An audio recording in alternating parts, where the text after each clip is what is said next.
Hi guys, and welcome back to my channel, Sonic Love. So in today's video, we're going to be checking out a long anticipated model of the new Anbernic series, which is the RG300X. Now, as you guys know, and I've said in previous videos, and if you're long-term subscribers of my channel, you know that I absolutely adore this little guy.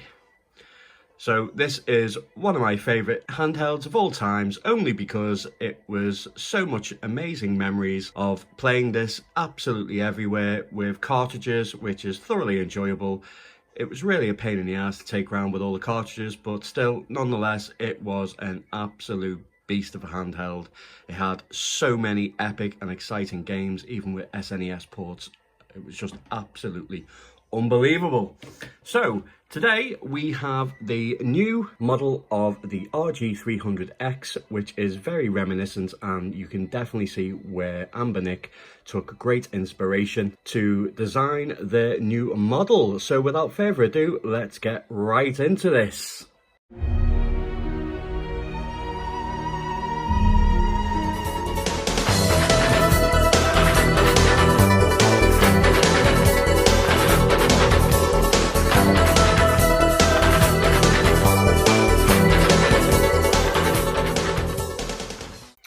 So the packaging itself, as you know, Anbernic are renowned and so robust for their amazing quality and designs. So as you can see, they have spared no expense with the box this time around, with a lovely black finish, with also it's got a lovely shiny embossed feel of the images, and that's also on the top as well, which feels really premium in all fairness. So I'm sure you guys know this is running the JZ4770 at 1 gigahertz, DDR2 RAM, 512 megabytes, built-in capacity of a 16 gig TF card, 3-inch IPS display, which I'll discuss a little bit in further. Its resolution is 640 by 480, which is a full view, which means it is laminated and it is supported with super tempered glass, which is really nice. Supports Type-C charging function with a low battery LED indicator, stereo speakers, which is always nice, and front facing also, and a headphone input as well, 3.5mm headphone jack, 2500 milliamp hours. It is stating 6 hours, and supports TF card up to 256 gig, also made in China. So as you can see on the box itself, like, they got this guy sitting on the 300X and also playing 300X. They really need to get some better design teams to come up with some pictures. They're nearly as bad as Pow Kitty. Okay, so we have our standard, which is the LR2, and we also have the OTG HDMI out, which is nice if you're into that sort of thing. We have a USB and also DC charging port. We also have a power indicator on the side. We have the game keypads, which is ABXY. We also have the volume and a D-pad. We have the reset switch. We have the TF card insert 1, select start, TF card 2, and also the 3.5mm headphone jack. So overall, I'm really happy with the box and design. I think it's really nice, apart from the guy about to fall off his RG300X. So let's get right into it. So take the box off. I've seen so many reviews of the Maroon and also the gold colouring, pretty much like the 280, which is really nice, but still I think it's run its course, and I'm sure you all agree. Still nice in design, reminiscent of the Japanese Super Famicom. So I opted to go this time around with the silver and black variant, and first impressions when it's out the box is, wow, this thing is big.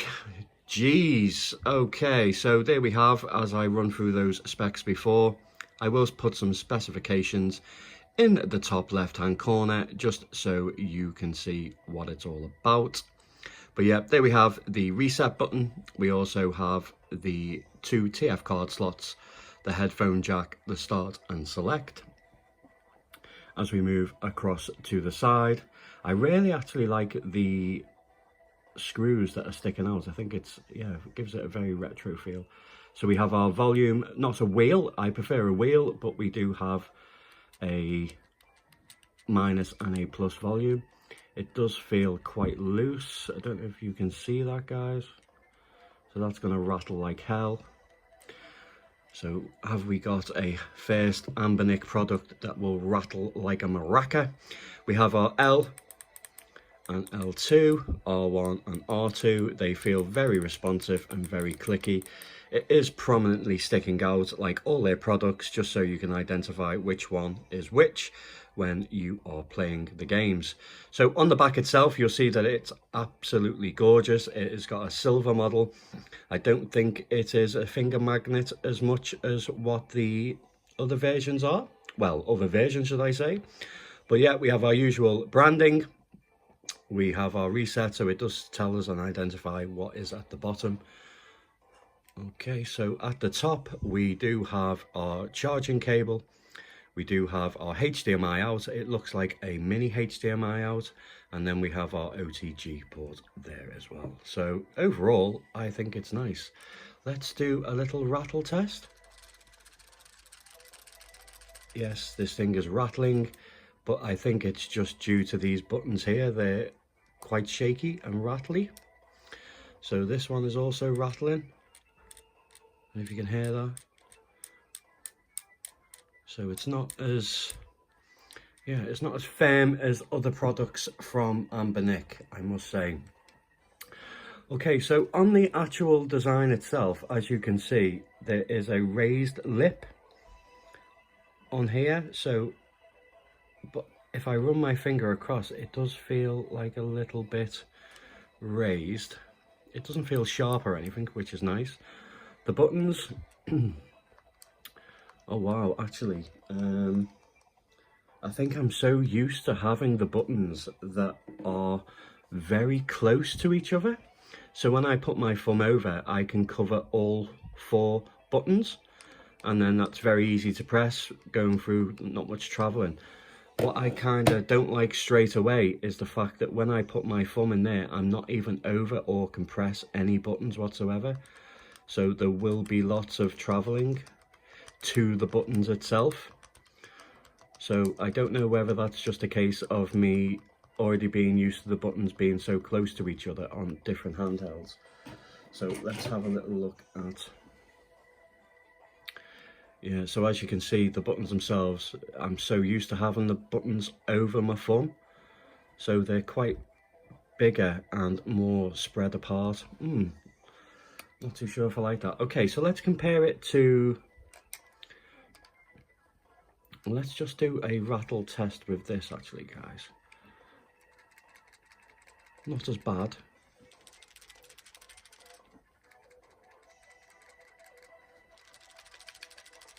Yeah, it's definitely like a box of matches. Okay, so yeah, I think it's really, really nice. So let's compare it with the Gameboy Micro, because this is where it's been heavily inspired. So as you can see, we have curved and beveled edges that actually go from one end and a curved concave effect. So they've kept that, but it's more concaved. So there's more of a ridge. So the start and select, pretty much reminiscent of it really. I like the way they've kept the headphone jack in the same place as the original as well, which is nice. So as you guys know, that the buttons on the top of the Gameboy Micro were silver in colour. I like the way they've kept that design, both on this one and also the maroon colour. They feel just as clicky, which is really, really, really nice. I actually quite like that. So the D-pad itself feels really nice. It fits in the finger. As you can see, I'm really liking these concave designs where your thumb just fits in place, which is really, really nice. So as you know, with the specs being with the JZ, we know that we can play pretty much up to PlayStation 1, which is really, really, really nice. It is a 3-inch display at 640 by 480 resolution. So let's just see how the screen looks. So let's power this little beauty up.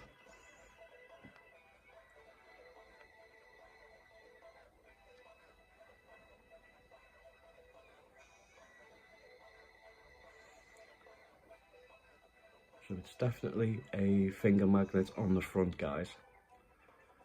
Okay, so here we have our usual UI, which is not the best, but I'm sure if you're used to other Anbernic products, you're used to this by now. So let's go over to some light gameplay and just see how well it performs. Kick things off with some Game Boy. So the screen is nice, but I'm not too sure if it's just me or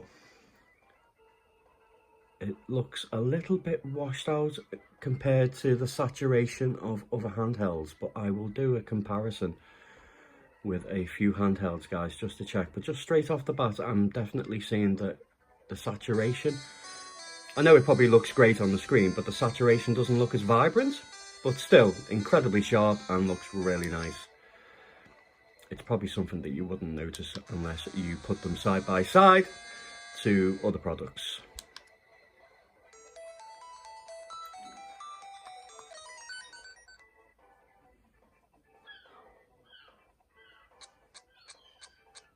But it's definitely scratching that nostalgic itch, guys. I really like it for the form factor.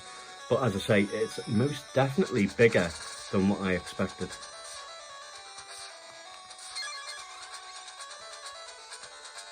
Yeah, as you know from Anbernic products, that you're not going to have a problem on here. Emulation will be good.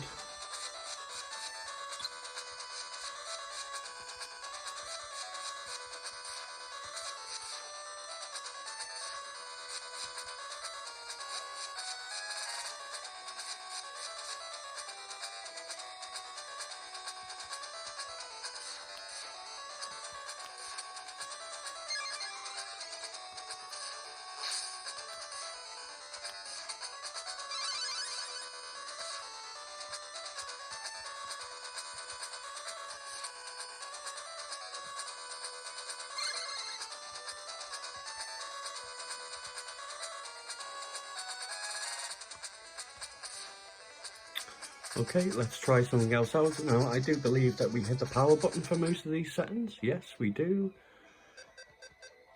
Let's quickly just go into the settings. We have our usual colour, stretching, select scaler, FPS. Okay, so it's got some quite useful.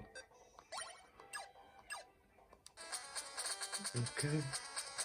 Yep. It looks really, really nice, guys, I have to admit.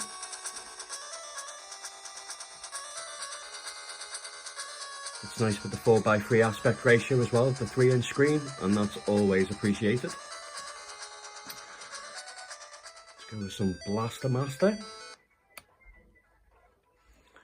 Yeah, so doesn't it look really nice? I think Game Boy and Game Boy Color and Game Gear, Mega Drive, SNES, they're really going to shine on here because of the aspect ratio of the screen. And it just, because it goes right the way to the edge of the area of the border, it makes it look really nice, in my opinion. The stereo itself, speakers sound really nice. You can't beat front-facing speakers, in my opinion. I think it's the way forward. I think this is one of the main reasons why they probably did a version like this. As you know, with this little bugger, it has a speaker on the back. Even though the sound is very good quality, I still prefer front-facing and stereo speakers.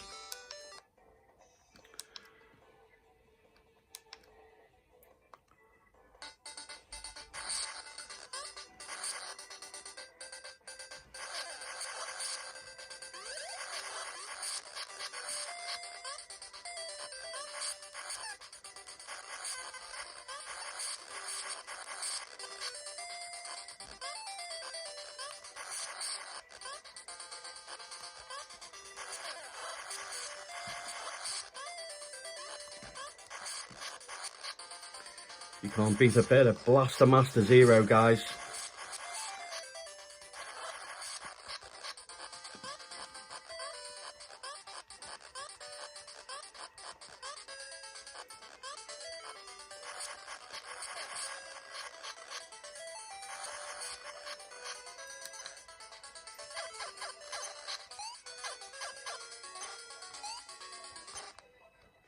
Death. Okay, let's kick it up a notch and let's move on to some NES.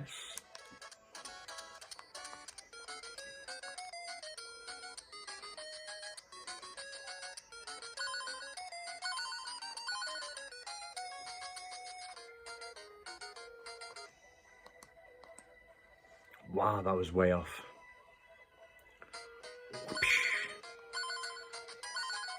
Let's try that again, shall we? Whee! Okay, let's go on to some Mega Drive.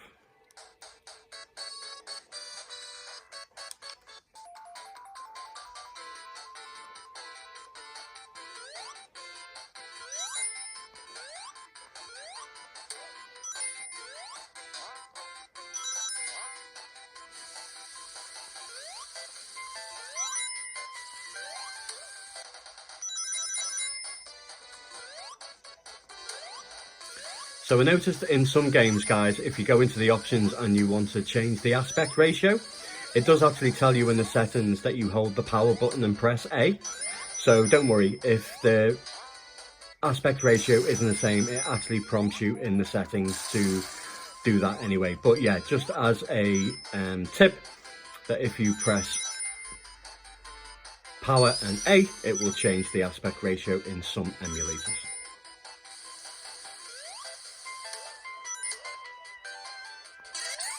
But as you can see, yeah, you're not going to have any problem. It's nothing that we haven't seen before. And if you have not seen it before, yeah, there's pretty much all just a history repeated with these Anbernic products, unfortunately. I'm not really seeing a viable reason why they actually made this. Now, that's not to say that there isn't a market for it, because obviously there's a lot of people that love the Gameboy Micro, but yeah, it's always nice to have options. So if you're getting into emulation or you're just starting up, again, it will be a fantastic product. If you like it because of the aesthetics and the look and the feel, and it just wants to give you a blast from the past of playing Game Boy Micro, then yes, one for the collector, definitely. But if you already own an Anbernic device, then should you get this? I don't actually see why you should, really. You know, the price is extremely high compared to what you get. It's like, you know, you have lack of analog stick. Yeah, I know the quality is good, even though this one shakes like a maraca.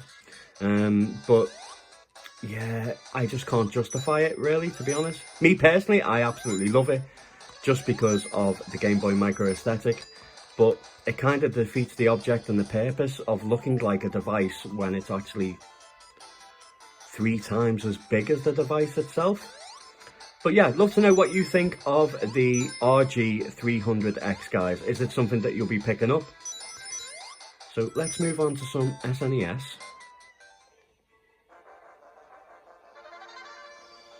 Let's turn the volume up a little bit for this.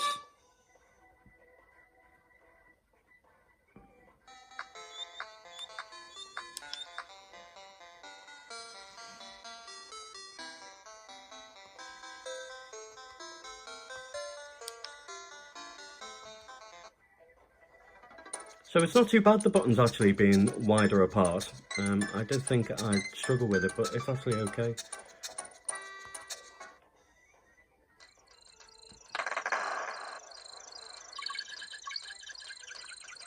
As you can see, you're not going to have many problems regarding SNES. If you'd like to see a long play video, guys, of all the emulation running on here with arcade or SNES, then just let me know, guys. Yeah, sounds really nice, actually, to be honest. Stereo is awesome, and it does kick a little bit of a punch. Okay, let's move on to some PlayStation. Let's go with some Rival School. One of my favourite fighting games for the PlayStation. That and Bloody Roar 2, but this one edges it out for me. Yeah, I'd love to know in the comments, guys. Do you prefer Rival Schools or do you prefer Bloody Roar 2?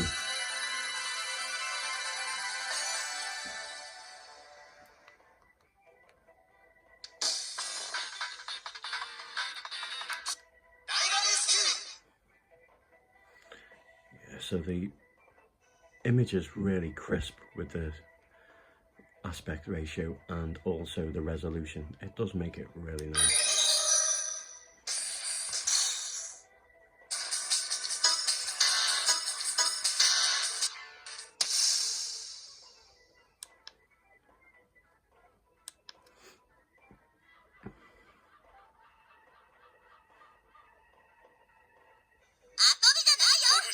Round one, fight!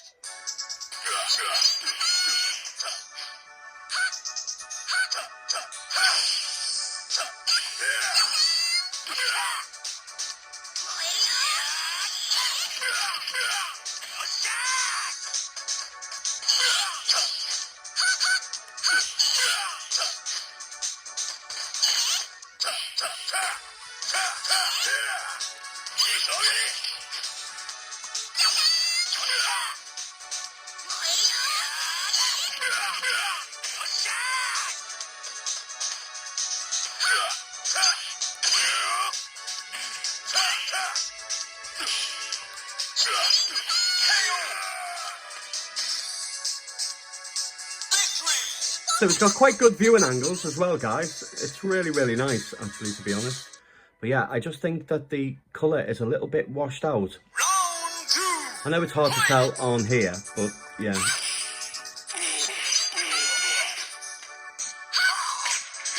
But yeah, moves, as you well know, the moves come out really slick with an Anbernic product. Okay, so let's move on to some testing of different screens to see how it looks. So it may be hard to come across, but let's talk about screens for a moment. So on the RG300X, you'll see that it is similar to the Pal Kitty A66, as in the temperature is a lot cooler and also has a bluish tint. So even though it'll probably come across as being really nice here, the saturation is lacking and it just looks like a pastel colour green, and yeah, it just seems a little bit off. Pretty similar to the A66. If we move over to the RG280, as we move over to the RG280, you will see that the saturation and the colour is really, really dominant, and I really like that effect of the saturation and the colour being really vibrant. Also, it is the same with the Q20. Same. Very, very vibrant, very bright, and the saturation looks really, really nice. As I say, it looks quite washed out in comparison, especially compared to the other Anbernic device. I really think that they've gone backwards with the screen with this one, even though it is nice, but I just think they haven't got the colour temperatures right. Maybe that will improve down the line, but I just wanted to make sure that you guys were aware of that.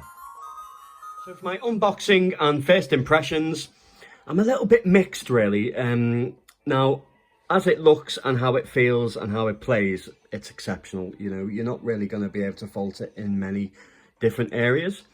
But it's the justification of the price and already having so many different Anbernic products of the same. I really do think that this is a great addition.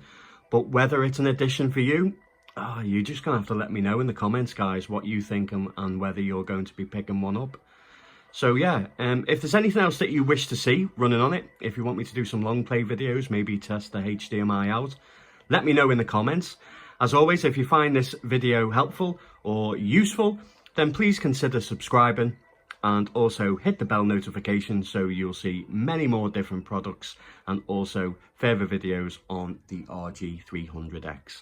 And as always, guys, take care.